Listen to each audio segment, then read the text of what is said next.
हिंदू धर्म में रक्षा सूत्र का बहुत अधिक महत्व बताया गया है। पूजा पाठ, व्रत या किसी भी शुभ काम की शुरुआत इसी से ही होती है। रक्षा सूत्र सिर्फ एक धागा नहीं, बल्कि यह रक्षा, आशीर्वाद और संकल्प का प्रतीक है। रक्षाबंधन का पर्व क्यों मनाया जाता है, इसके पीछे कई कहानियां हैं। लेकिन अगर छोटे हिस्से में समझा जाए तो रक्षाबंधन भाई बहन के प्रेम का पर्व है। इस दिन बहन अपने भाई की कलाई पर राखी बांधती है और उसकी लंबी उम्र की कामना करती है। भाई भी बहन की रक्षा का वचन देता है। इस साल रक्षाबंधन का पर्व 9 अगस्त शनिवार को मनाया जाएगा। धार्मिक मान्यता रक्षाबंधन के पीछे क्या है, जान लीजिए। रक्षाबंधन पर हम रक्षा सूत्र बांधते हैं, जिसे हम राखी भी कहते हैं। कहा जाता है कि इनमें त्रिदेवों की कृपा होती है। त्रिदेव ब्रह्मा, विष्णु, महेश और देवियां लक्ष्मी, दुर्गा, सरस्वती, इन सभी की कृपा रक्षा सूत्र में मानी जाती है। कहा जाता है कि रक्षा सूत्र बांधने से ब्रह्मा की कीर्ति मिलती है, विष्णु रक्षा करते हैं और महेश बुराइयों का नाश करते हैं। लक्ष्मी धन देती हैं, दुर्गा शक्ति और सरस्वती ज्ञान प्रदान करती हैं। कई पौराणिक कथाएं भी हैं। एक पौराणिक कथा के अनुसार जब इंद्र असुर वत्रासुर से युद्ध करने जा रहे थे, तो उनकी पत्नी इंद्राणी ने उनकी दाहिनी कलाई पर रक्षा सूत्र बांधा था। भगवान वामन ने राजा बलि की रक्षा के लिए उनकी कलाई पर रक्षा सूत्र बांधा था। इन प्रसंगों से पता चलता है कि यह परंपरा बहुत प्राचीन है। अब किस कलाई में बांधनी चाहिए राखी, ये जान लीजिए। पुरुषों और अविवाहित कन्याओं को दाहिने हाथ में रक्षा सूत्र बांधना चाहिए।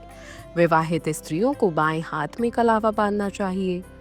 हमेशा रक्षा सूत्र बांधते समय इस बात का ध्यान रखना है कि जिस हाथ में रक्षा सूत्र बंध रहा है, उसकी मुट्ठी हमेशा बंद हो। दूसरा हाथ आपका सिर पे होना चाहिए। यह हमें हमारे संकल्प की याद दिलाता है और उसे पूरा करने की प्रेरणा देता है। रक्षा सूत्र बांधने के कई मनोवैज्ञानिक फायदे भी बताए जाते हैं। हाथ में रक्षा सूत्र बंधा होने से यह महसूस होता है कि ईश्वर हमारी रक्षा कर रहे हैं। इससे मन में शांति और आत्मविश्वास बना रहता है। नकारात्मक विचार दूर होते हैं और मन स्थिर रहता है। अब रक्षाबंधन का शुभ मुहूर्त जान लीजिए, क्योंकि कहा जाता है कि शुभ मुहूर्त में बांधा गया रक्षा सूत्र हमेशा पुण्य फलदायी होता है। आपको बता दें कि पूर्णिमा तिथि का प्रारंभ 8 अगस्त को दोपहर 2:12 से होगा। पूर्णिमा तिथि का समापन 9 अगस्त को दोपहर 1:24 पर होगा। रक्षाबंधन का पर्व 9 अगस्त को मनाया जाएगा। विशेष योग और मुहूर्त की बात करें तो इस दिन ब्रह्म मुहूर्त 4:22 से 5:04 का है। अभिजीत मुहूर्त दोपहर 12:17 से 12:53 का है। सौभाग्य योग 9 अगस्त को 4:08 से 10 अगस्त को 2:15 तक का है। सर्वार्थ सिद्धि योग 9 अगस्त को दोपहर 2:23 तक रहने वाला है। चौगड़िया मुहूर्त की बात करें तो लाभ काल सुबह 10:15 से दोपहर 12 बजे तक रहेगा। अमृत काल दोपहर 1:30 से 3 बजे तक रहेगा। चर काल शाम 4:30 बजे से 6 बजे तक रहेगा। रक्षा सूत्र केवल परंपरा नहीं, बल्कि यह विश्वास, ऊर्जा और ईश्वर से जुड़ने का माध्यम है।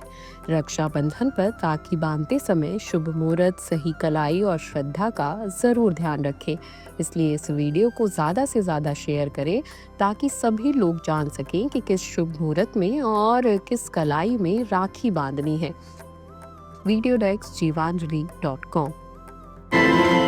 अगर आपको हमारा ये वीडियो पसंद आया हो तो हमारे चैनल जीवांजलि को सब्सक्राइब करें